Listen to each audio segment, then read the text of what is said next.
اماں تو کمرے میں پڑی ہو نا، اورنگزیب عالمگیر کی ماں فوت ہو گئی، 350 کمرہ تھا محل کا، اور اماں 12 سال ٹانگوں سے معذور رہی اورنگزیب عالمگیر کی۔ اماں 12 سال کمرے سے نکل نہیں سکی، ساتھ ہی واش روم تھا یا جو بھی اس دور میں طریقہ تھا۔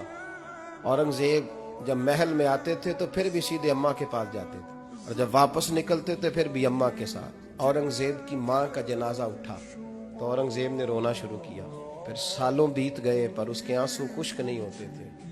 ایک شخص نے کہا تیری کوئی انوکھی مر گئی ہے، ساری دنیا کی مرتی ہیں؟ اس نے کہا میں بادشاہ ہوں، 24 گھنٹے لوگوں کا آنا جانا ہے، بڑے دبدبے ہیں، بڑے ڈیرے داریاں ہیں، بڑی بھینسیں، بڑی گائیں، بڑے کھانے والے، بڑے لانگری۔ میری ماں بوڑھی تھی، ایک کونے میں پڑی رہتی تھی، پر جب سے وہ گئی ہے یہ مجھے محل نہیں لگتا، مجھے قبرستان لگتا ہے، مجھے لگتا ہے یہ قبرستان ہے۔ ماں اور باپ تو تیری نعمت ہے بھائی۔